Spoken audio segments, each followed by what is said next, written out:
आम आज पढ़ा +2 सेकेंड ईयर पिला कविताटे बड़पण जहाँकि कोर्स प्रथम कविता। ए कविताटी आसी कवि राधानाथ राय ओडिया साहित्यर आधुनिक कवि राधानाथ राय जहाँ कवितारे प्राच्य और पाश्चात्यर समन्वय बोली गवेषक माने मत प्रदान करती एवं जहाँ लेखनी मुनरे प्रकृतिर नैसर्गिक सौंदर्यर अपरूप वर्णना रही। सरल सुबोध छंद जीवनर पार्थिव अनुभूति और नश्वरता प्रकृति मध्य परमेश्वरंकर दर्शन सत्य धर्मर जय आदि प्रसंग को आपण काव्य संदर्शन पारदर्शिता विषय निर्वाचन नूतनता एवं वर्णनार रसालता प्राणपाचुर्यर विशालता और भाषार लालित्यता तांको काव्यकृति रे सुस्पष्ट। तांको कृतिगुड़िक भितर चंद्रभागा चिलिका महाजात्रा जजाति उषा आदि काव्य प्रमुख काव्य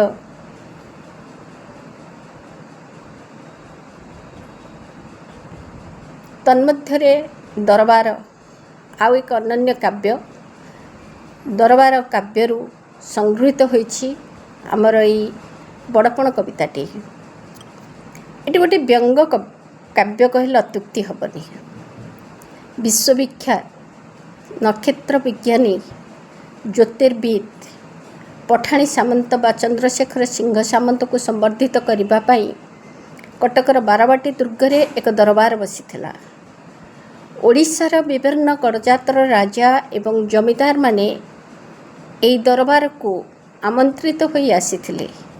से राजा और राजकर्मचारी मानकर असार अहंकार कवि राधानाथ असह्य मने होइछि, जहाको भित्ति करी आपणार शक्तिशाली लेखनी रे से अहंकारी मानक उद्देश्य रे महाकालर क्रूरता अहमिकार असारता मनीषपणियार महानता और धर्मर श्रेष्ठता विषय अवतारण करिसेंती।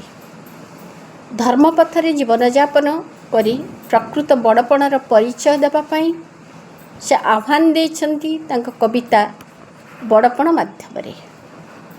बड़पण ए बड़पणर आक्षरिकत होची महान पणिया। निजको बड़ बोली अभिहित करने को हेले अंतर्दृष्टि को निक्षेप करी आपणार मोहनीय गुण को परिप्रकाश करने ही होची बड़पण। यह ही होची कविर उद्देश्य। तांको कवितार शीर्षक होची बड़पण। मने नाही तुम्हे कहार संतान केसरी और से तुम्हे सीना स्वान उत्कलीय मानक संबोधरे संबोधित करी कवि उत्कलर ऐतिह्य को मने पकेइछन्ते। जो उत्कल दिने थिला केत्ति किराटिनी वीर प्रसविनी से ऐतिह्य संपन्न उत्कल माटीर तमे होच संतान। तमे होच केसरी औरस माने पितृत्व जे तुमको देइछि। तुमर पितृत्व को यदि अनुध्यान करा जाए ताहले तमे होच केसरी औरस रे संभूत। किंतु केसरी औरसरु संभूत होइथिबा तुमे वीर पुरुष माने श्वान परी मने होच।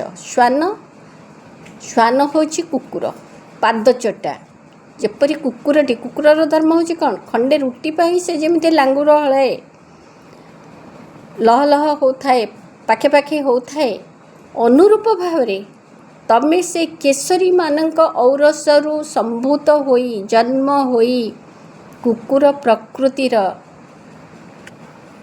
लेहे लेहे होच खोसामतिया होच पादचटा होच कहार किए ସମ୍ବର୍ଦ୍ଧନା ସଭାରେ ଆସିଥିବା ରାଜନ୍ୟବର୍ଗ ମାନଙ୍କୁ ଅହଙ୍କାରୀ ରାଜନ୍ୟବର୍ଗମାନଙ୍କୁ କବିଙ୍କର ଏ ବ୍ୟଙ୍ଗୋକ୍ତି। ଏଇଟା ଗୋଟେ ବ୍ୟଙ୍ଗ କବିତା। ପୂର୍ବପୁରୁଷର ପ୍ରତିଷ୍ଠା ବିଶାଳ, ବିକି ଭାଙ୍ଗି ଖାଉଥିବ କେତେ କାଳ।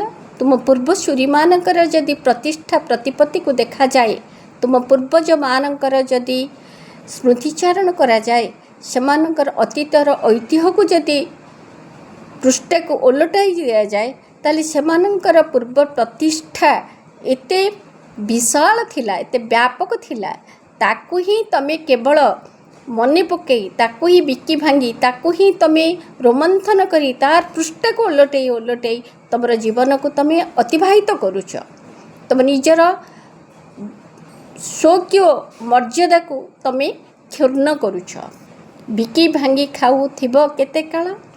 ସେ ପ୍ରତିଷ୍ଠା ନିଜେ ତିଳେ ନ ବଢ଼ାଇ, ସେଇ ପ୍ରତିଷ୍ଠା ଯାହା ତୁମ ପୂର୍ବସୂରୀମାନଙ୍କର ପ୍ରତିଷ୍ଠା ଥିଲା, ତୁମ ପୂର୍ବସୂରୀମାନଙ୍କର ଯେଉଁ ପ୍ରତିପତ୍ତି ଥିଲା, ସେମାନଙ୍କର ଯେଉଁ ପ୍ରତିଷ୍ଠା ଥିଲା, ତାକୁ ତୁମେ ଟୋପାଏ ହେଲେ ବଢ଼େଇନ। ତିଳେ ମାନେ ଟିକେ ମାତ୍ର ତୁମେ ତାକୁ ବଢ଼େଇନ, ତାକୁ ତୁମେ ଆଉ କିଛି ଅଧିକା ଦେଇନ, ବରଂ ସେ ପ୍ରତିଷ୍ଠାକୁ ନିଜେ ତିଳେ ନ ବଢ଼ାଇ କରୁଥିବ ଆଉ କେତେ ବା ବଢ଼ାଇ। ତାକୁ ମୁଁ ଅମୁକର ବଂଶଧର, ମୋର ପୂର୍ବଜ ଏଇଆ, ଏଇ ପ୍ରକାର କେବଳ ପୂର୍ବସୂରୀମାନଙ୍କର ପ୍ରଶଂସାକୁ ଗାନ କରି ତମ ସମୟକୁ ତମେ ଅତିବାହିତ କରୁଛ। ଥିଲେ ଆଗେ ଯେହୁ ଉତ୍କଳର ସ୍ୱାମୀ, ବହ୍ନି ଶିଖା ପରି ସଦା ଊର୍ଦ୍ଧ୍ୱଗାମୀ।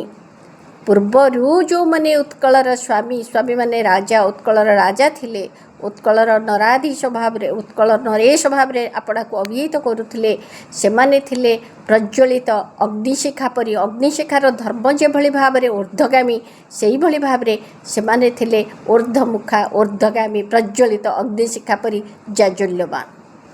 ଥିଲେ ଆଗେ ଯେହୁ ଉତ୍କଳର ସ୍ୱାମୀ, ବହ୍ନି ଶିଖା ପରି ସଦା ଊର୍ଦ୍ଧ୍ୱଗାମୀ। ସଦା ସର୍ବଦା ସେମାନେ ଊର୍ଦ୍ଧ୍ୱଗାମୀ, ଊର୍ଦ୍ଧ୍ୱକୁ ଗତି କରିବା ଥିଲା ସେମାନଙ୍କର ଧର୍ମ।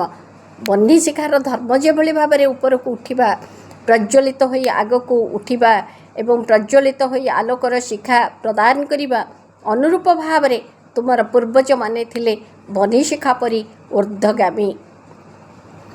ତୁମ୍ଭେ ହୋଇ ସେଇ ବଂଶର ସନ୍ତତି, ଜଳଧାରା ପରି ହେଲ ଅଧୋଗତି। ତୁମେ ସେଇ ବଂଶର ସନ୍ତତି, ତୁମେ ସେଇ ବଂଶର ସେଇ ପୂର୍ବଜମାନଙ୍କର ଉତ୍ତରଦାୟାଦ। ତମେ କ'ଣ ହେଲ? ତମେ ବହ୍ନି ଶିଖା ପରିକି ପ୍ରଜ୍ୱଳିତ ନ ହେଇ ଜଳଧାରା ଯେଭଳି ଭାବରେ ଅଧୋଗତି, ତାର ଯେମିତି ନିମ୍ନଗାମୀ, ନିମ୍ନକୁ ଅଧକୁ ଯାଏ, ଗଡ଼ାଣିଆ ଦେଖି ଚାଲିଯାଏ, ତମେ ସେଇଭଳି ଭାବରେ ତଳକୁ ଗଲ। ତମେ ପ୍ରଜ୍ୱଳିତ ବହ୍ନି ଶିଖା ହେଇପାରିଲନି, ତମେ ନିମ୍ନଗାମୀ ହେଲ, ଅଧୋଗତି ଭାବରେ ତୁମେ ହେଲ। ତୁମ ପିତୃଗଣ ପରମ ଉଦାର, ରାଜ୍ୟ ବଣୁଥିଲେ ଏକ ପରିବାର। ତୁମ ପିତୃବ୍ୟମାନେ, ତୁମେ ପିତୃପୁରୁଷମାନେ ଯେଉଁମାନେ ରାଜା ଥିଲେ, ପୂର୍ବଜମାନେ, ସେ ପୂର୍ବମାନେ ଥିଲେ ଉଦାର ପୁରୁଷ, ଦୟାଦ୍ର ପୁରୁଷ। ରାଜ୍ୟ ବନଉଥିଲେ ଏକ ପରିବାର। ରାଜ୍ୟକୁ ସେମାନେ ଗୋଟିଏ ପରିବାର ବୋଲି ମନେ କରୁଥିଲେ, ଯେଉଁଥିରେ ଭିତରେ ସେ ସ୍ନେହ ଶ୍ରଦ୍ଧା ଢାଳି ଦେଉଥିଲେ ଏବଂ ନିଜର ଆତ୍ମୀୟତା ଭାବକୁ ପରିପ୍ରକାଶ କରୁଥିଲେ। କାହିଁ ଗଲା ସେହି ପ୍ରାଚୀନ ସୁଧାରା, ରାଜା ପ୍ରଜା ଏବେ ହେଲେ ବାଜପରା। କାହିଁ ଗଲା, କୁଆଡ଼େ ଗଲା ସେ ପ୍ରାଚୀନ ସୁଧାରା, ସୁନ୍ଦର ନିୟମ କୁଆଡ଼େ ଗଲା?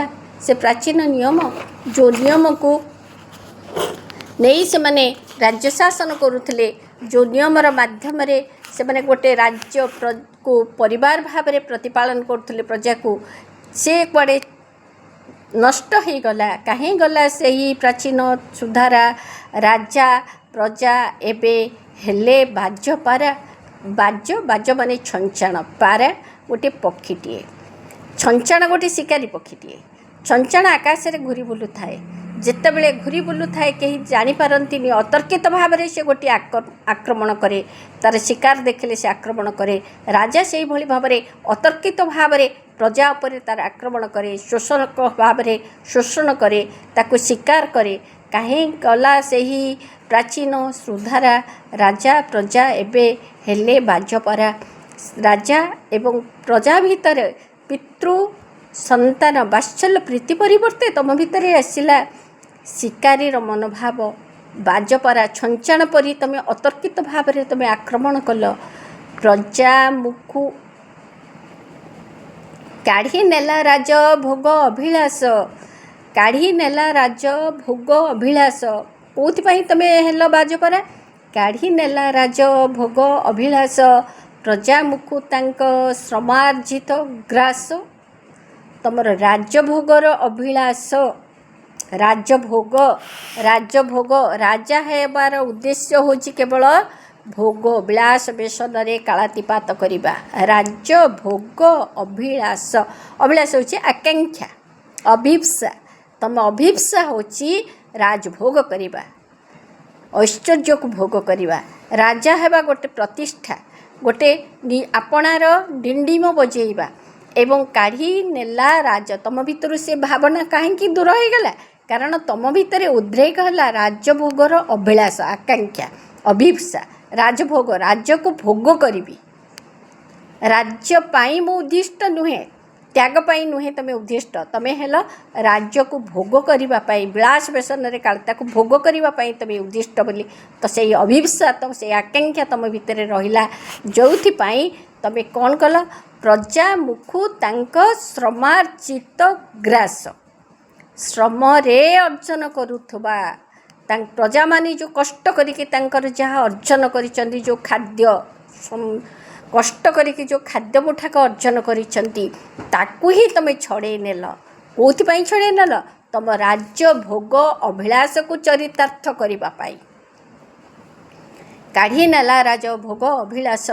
ପ୍ରଜାମୁଖୁ ତାଙ୍କ ସମାର୍ଜିତ ଗ୍ରାସ। ଦେଶୀ ହୋଇ ତୁମେ ଆଚରିଲ ନୀତି, ନିର୍ମମ ବିଦେଶୀ ସର୍ବଶୋଷୀ ନୀତି। ତୁମେ ଦେଶୀ, ଏ ଦେଶରେ ଜନ୍ମ, ଏ ଦେଶଜ ତୁମେ, ଏ ଦେଶରେ ତୁମେ, କିନ୍ତୁ ତୁମେ କ'ଣ କଲ? ଦେଶୀ ହୋଇ ତୁମେ ଆଚରିଲ ନୀତି। ତୁମେ ଏଭଳି ଭାବରେ ଆଚରଣ କଲ, ଗୋଟେ ପ୍ରକାରର ନିୟମ ତୁମ ଭିତରେ ଏଭଳି ଭାବରେ ପ୍ରତିଦିନ ତୁମ ଭିତରେ ଏଭଳି ଗୋଟେ ନୀତି ନିୟମ ଆସିଲା। ଦେଶୀ ହୋଇ ତୁମେ ଆଚରିଲ ନୀତି, ନିର୍ମମ ବିଦେଶୀ ସର୍ବଶୋଷୀ ନୀତି। ବିଦେଶୀମାନେ ଆସିକି ଯେମିତି ସର୍ବ ଶୋଷଣ କରିବାର ନିୟମକୁ ପ୍ରଣିଧାନ କଲେ।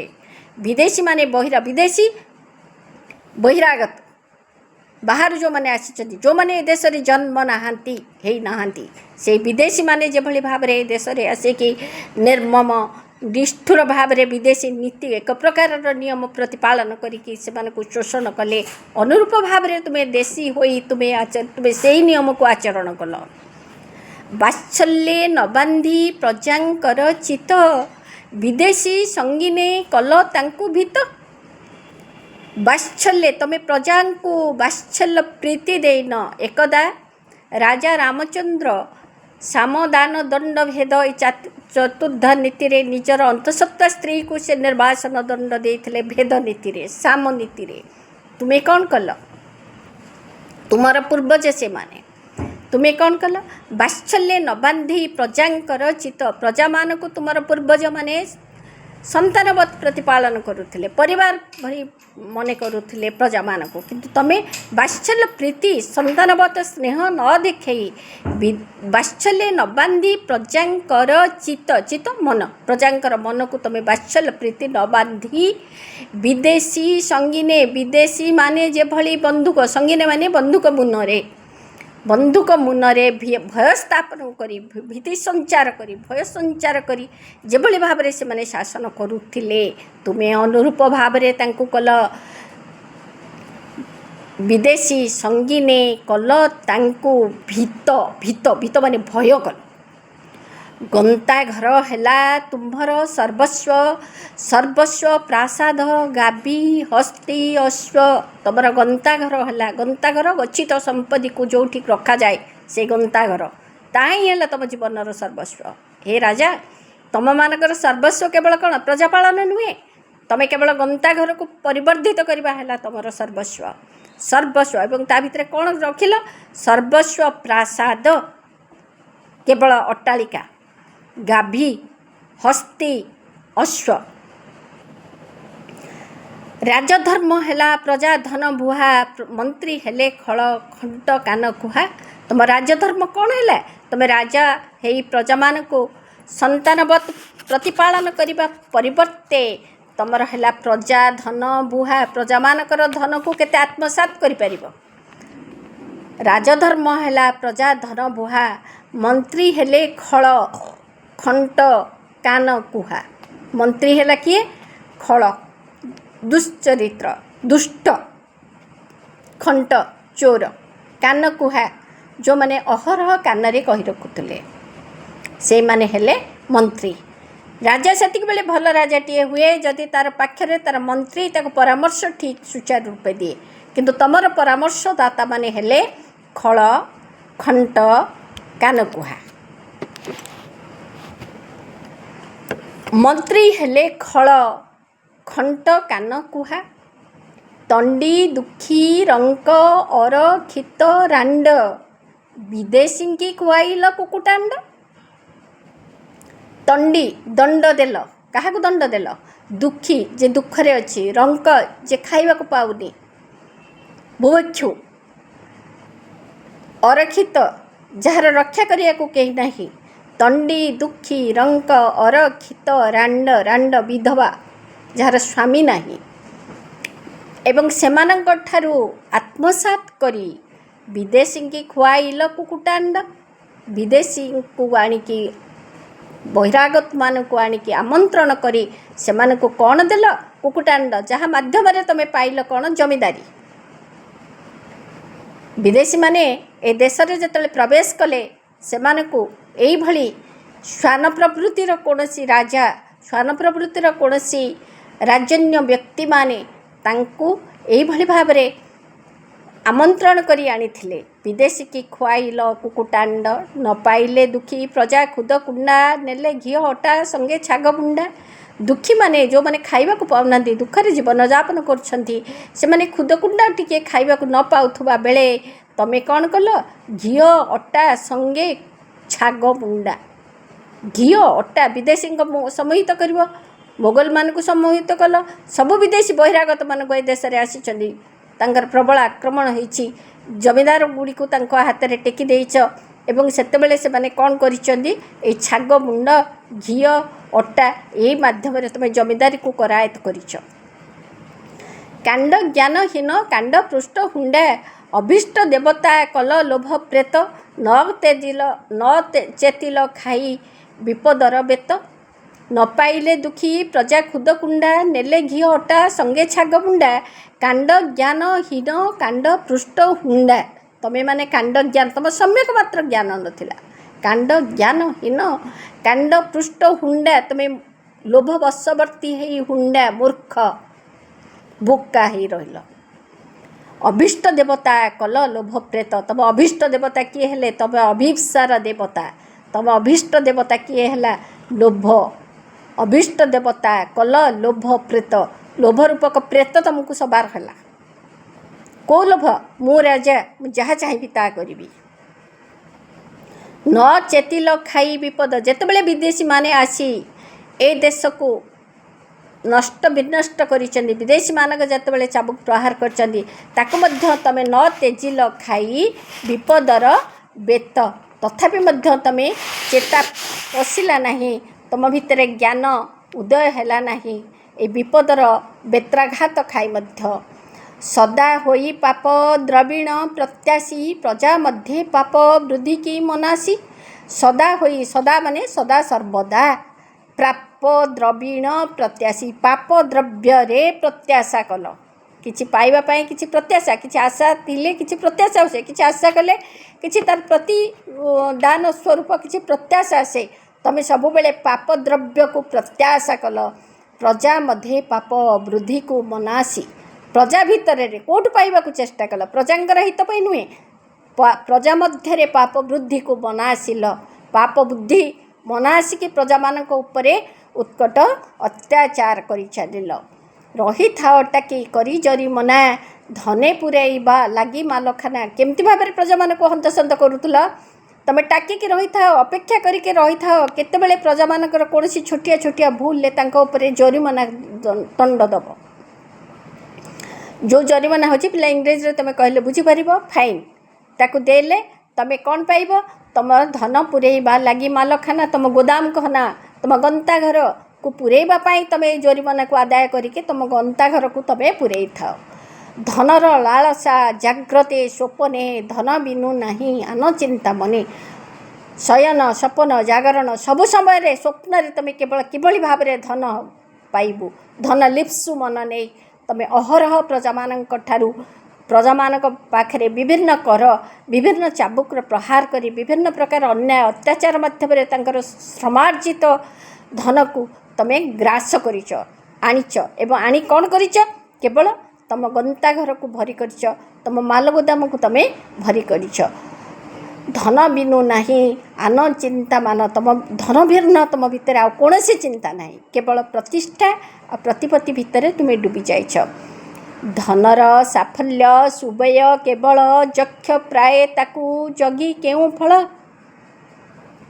धन सेतिक बेले सुफल हुए जेते बेले धनर साफल्य सुबेय केवल सुबेय सत उपाय रे जदि आमे खर्च करि पारिबा सुबेय जदि आमे धन को सुबेय करि पारिबा धनर साफल्य हे पारिबो धनर सफल हे पारिबो। धनर साफल्य सुबेय केवल यक्ष प्राय ताकू जगी केउ फल जदि यक्ष परिका ताकू आमे जगी रहिथिबा ताहले कौन से फल कौन तार मूल्य। मंचे केते आसी केते गले भाई कि नहीं गले कि धन मुंडई ए दुनिया एक रंगमंच ए रंगमंच रे समस्त अभिनय करिया को आसी राजा आसी तार अभिनय करने को प्रजा आसी तार समस्ते समस्त अभिनय सारी ए रंगमंच दिने जीवा जन्म जेभली भाव में सत्य मृत्यु मध्य तन्नुरूप भाव में सत्य जन्म होइछि माने मो मृत्यु निश्चय वरण करी धनीटीए मरिले जो मशाणी की जाऊँगी गरीबटीए मरिले मध्य से मशाणी की जाऊँगी। मंचे केते आसी केते गले भाई केते राजा आसी केते प्रजा आसी समस्त कहीं रही नहीं रही बेटी नहीं भवरंग भूमि तले सर्वे जीवे चली निज कर्म सारी अभिनय काल समस्त अभिनय सरीगले समस्ते निज कालबल सरीगले समस्ते चलीजे के कौन नहीं जाइछंदी मंचे केते आसी केते गले भाई कि नहीं गले कि धन मुंडाई किए कि धन मुंडाई कि नहीं गला पड़ी तो रहिले पछे हाथी घोड़ा पड़ी तो रहिला सुना रूपा तोड़ा केते राजा आसीचंती केते राजा भी चली जाइछंदी ए राजा माने गला बेले नहीं जाइछंदी कौन जेतुले मृत्युवरण करिछंदी किए नहीं जाइछि कि हाथी कि घोड़ा कि प्रासाद कि अट्टालिका कौन नहीं जाइछि किए नहीं गले कि धन मुढ़ाई पड़ी तो रहिले पछे हाथी घोड़ा से हाथी घोड़ा थिबो से प्रासाद थिबो किंतु राजा नथिबो पड़ी तो रहिला रतने भास्वर कुबेर भंडार समागत गंता घर केही किछि नहीं नाहांती पड़ी तो रहिला सुना रूपा तोड़ा पड़ी तो रहिला रतने भास्वर कुबेर भंडार समगंता घर कुबेर समान गंता घर थिले मत ताहा मध्य पड़ी रहुची सबु रूपा सुना सबु रत्न जेते मूल्यवान रत्न हेले भी केही मला बेले केही मुंडेई नेबे नहीं जिड़ीबाकू आउ नाही धरा खंड बोली कले जेहू अश्रुसिक्त गंड मला बेले विश्व विजयी स्कंदर की कही थिले ता चिते थरे धर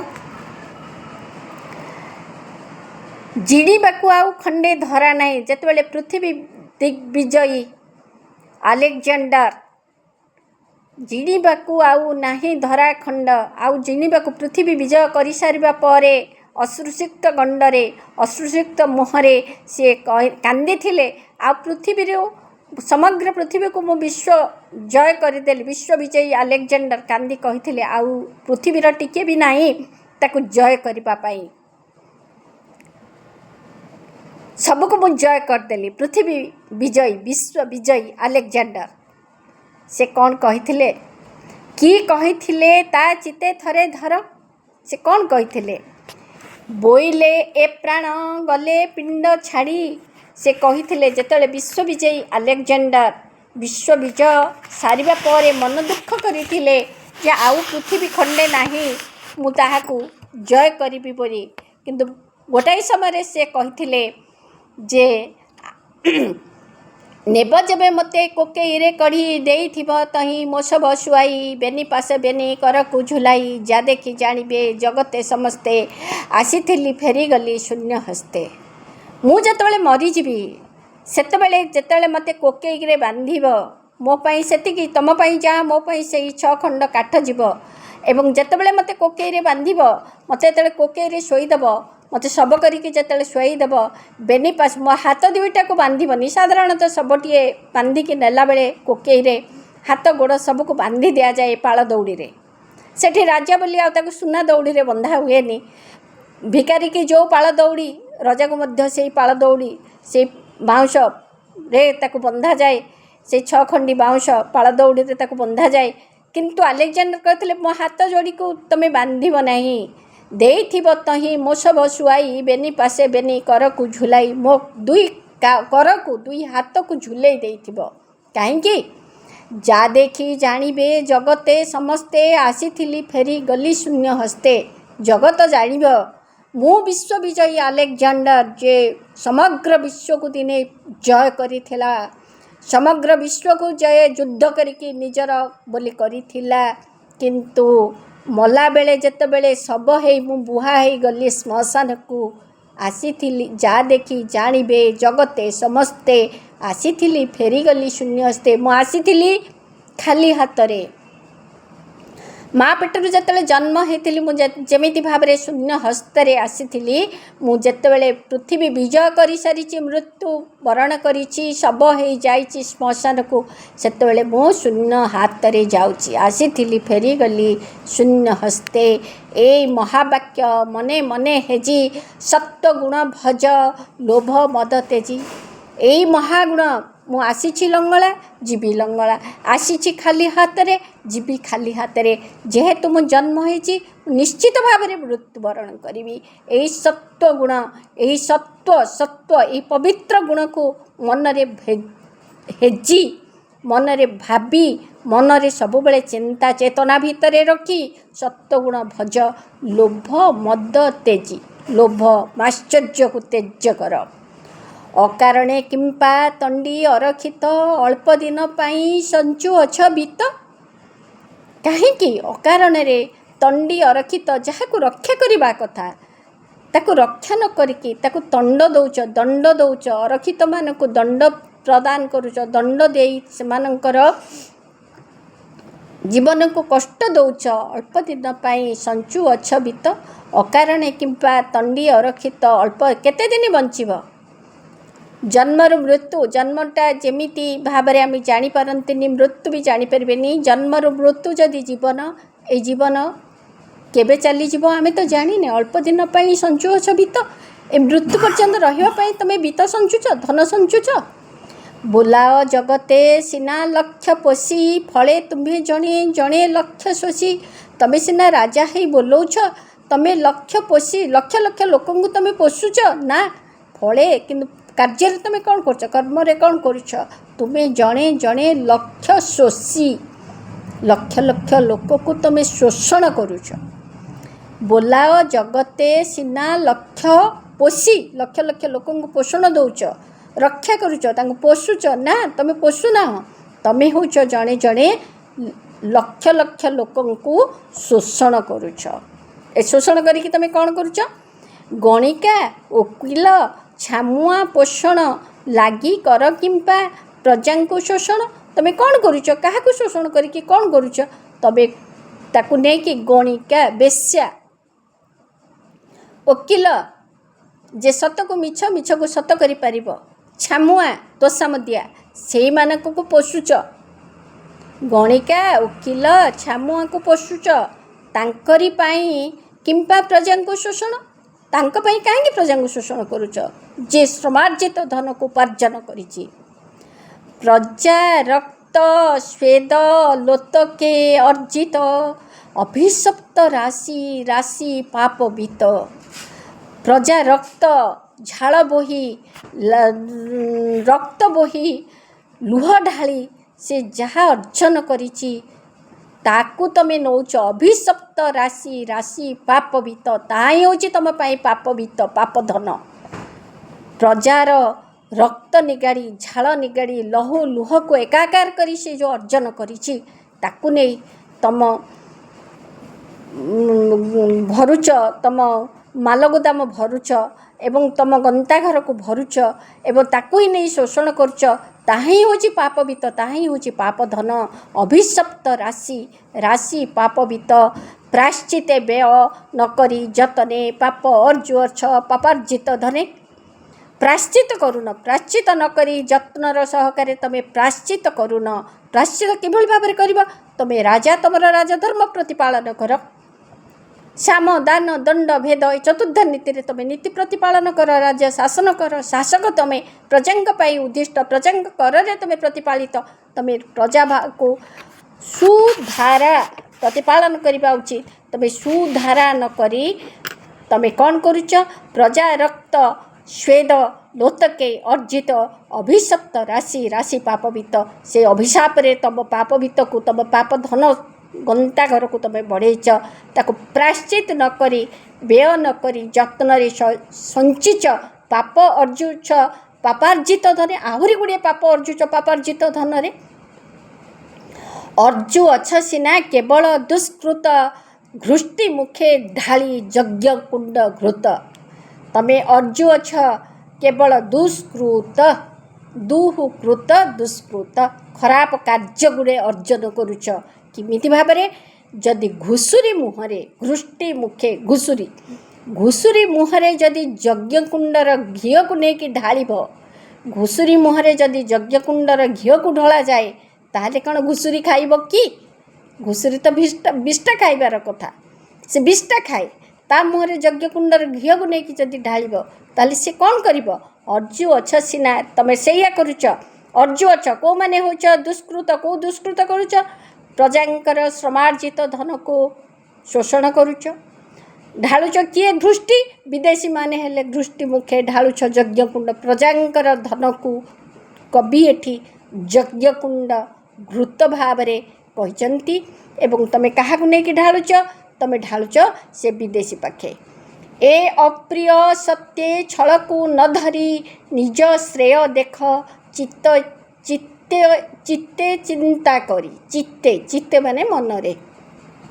ଏ ଅତି ଅପ୍ରିୟ କଥା, ଏ ଅପ୍ରିୟ ସତ୍ୟକୁ ଛଳ ନ ଧରି, ଛଳ କର ନାହିଁ, ଦେହକୁ ନିଅ ନାହିଁ। ନିଜ ଶ୍ରେୟ, ନିଜର କେଉଁଠି ମଙ୍ଗଳ ହେବ, ନିଜର କେଉଁଠି ଉପକାର ହେବ, ତାକୁ ଟିକେ ଥରେ ଚିନ୍ତା କର, ହେଜ କର। ଭଗ୍ନ ଘଟୁ ଆହା ସଲିଲ ଯେସନ, ସରି ଯାଉଅଛି ଆୟୁ ପ୍ରତିକ୍ଷଣ।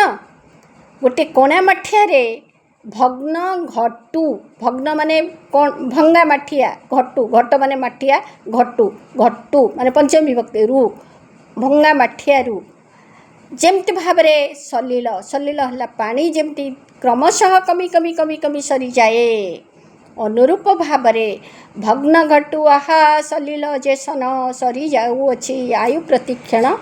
ପ୍ରତି ମୁହୂର୍ତ୍ତରେ ମଣିଷର ଆୟୁ ସେଇଭଳି ଭାବରେ ସରି ଯାଉଛି। ଜୀବନ, ଆଜି ମୃତ୍ୟୁ କେବେ ଆସିବ ଆମେ ଜାଣିନେ, କିନ୍ତୁ এই ମୃତ୍ୟୁ ପୂର୍ବରୁ ଆମେ ସମସ୍ତେ ସଜାଗ ହେବା ଦରକାର। ଭଗ୍ନ ଘଟୁ ଆହା ସଲିଳ ଯେସନ, এই ଭଙ୍ଗା କଣା ମାଠିଆଟା ଭିତରେ ଯେମିତି ସଲିଳ ପାଣି ସରିଯାଏ, ଅନୁରୂପ ଭାବରେ ପ୍ରତି ମୁହୂର୍ତ୍ତରେ ମଣିଷର ଆୟୁ ତା'ର ଜୀବନରୁ ସରି ଆସୁଛି। ବଡ଼ କ୍ରୂର କାଳ ବଡ଼ ଅବିଶ୍ୱାସୀ, ହାବୁଡ଼ି ଯିବ ଯେ ଆଚମ୍ବିତେ ଆସି। ବଡ଼ କ୍ରୂର, ବଡ଼ ନିଷ୍ଠୁର ହେଉଛି ଏ କାଳ। କାଳ କିଏ? ମୃତ୍ୟୁ। ବଡ଼ କ୍ରୂର ହେଉଛି ନିଷ୍ଠୁର। ବଡ଼ ଅବିଶ୍ୱାସୀ, ସେ ଅବିଶ୍ୱାସୀ, ସେ ଜାଣେ ନା କିଏ ପାକେଲା କିଏ କଞ୍ଚା, କେତେବେଳେ ସେ ହାବୁଡ଼ି ଯିବ। ବଡ଼ କ୍ରୂର କାଳ ବଡ଼ ଅବିଶ୍ୱାସୀ, ହାବୁଡ଼ି ଯିବ ଯେ ଆଚମ୍ବିତେ ଆସି। ହଠାତ୍ କରି ଆଚମ୍ବିତେ, ଆଶ୍ଚର୍ଯ୍ୟଜନକ ଭାବରେ ସେ ହାବୁଡ଼ି ଯିବ କେତେବେଳେ, ତାକୁ ଜଣା ନଥାଏ, କାହାକୁ ବି ଜଣା ନଥାଏ। ଦୂରବର୍ତ୍ତୀ ଜାଣି କାଳକୁ ଯେ ହସେ, ହସିଛେ ତା ପାଶେ ଆସି ଲୁଚି ବସେ। ହଁ, ବହୁତ ଦିନ ଜୀବନ ଅଛି, ମୁଁ କ'ଣ ଏତେ ଶୀଘ୍ର ମରିଯିବି? ଦୂରବର୍ତ୍ତୀ ଜାଣି କାଳକୁ ଯେ ହସେ, ଯେ କାଳକୁ, କାଳ ମାନେ ମୃତ୍ୟୁକୁ ଯେ ହସେ, रहस्य करे हसे एते शीघ्र कौन मृत्यु मो पाखक आसब दूरवर्ती बहुत दूर रे अच्छे मृत्यु मृत्यु तो निश्चित किंतु मृत्यु केतेबेले आसब मनीष जाने ना ए मृत्यु अनति दूर रे अच्छी बोली भाभी न पारी जे हसे हसी से आसे किए आसे से काल से मृत्यु केतेबेले आसी ता पछरे बसी जाए से जाने ना नीति बेल बुझी छामुरे हाजर हेबा विधि ताकू नाहीटी गोचर से समय निर्घंट काल ये सब देखे ना तापाई किसी नीति नहीं नियम नहीं 90 वर्ष रे मरबी 70 वर्ष रे मरबी 50 वर्ष रे मरबी से जाने ना से किसी कहि पारे ना से केतेबेले आसी पहुँचब नीति बेल बुझी छामुरे हाजर छामुरे तुम छामुरे केतेबेले हाजर हो उपस्थित हो नीति बेल बुझी छामुरे हाजर हेबा विधि ताकू नाहीटी गोचर ताकू ए विद्याटी जना नहीं क्या काल को परवर्ती क्लास रे आ करवा।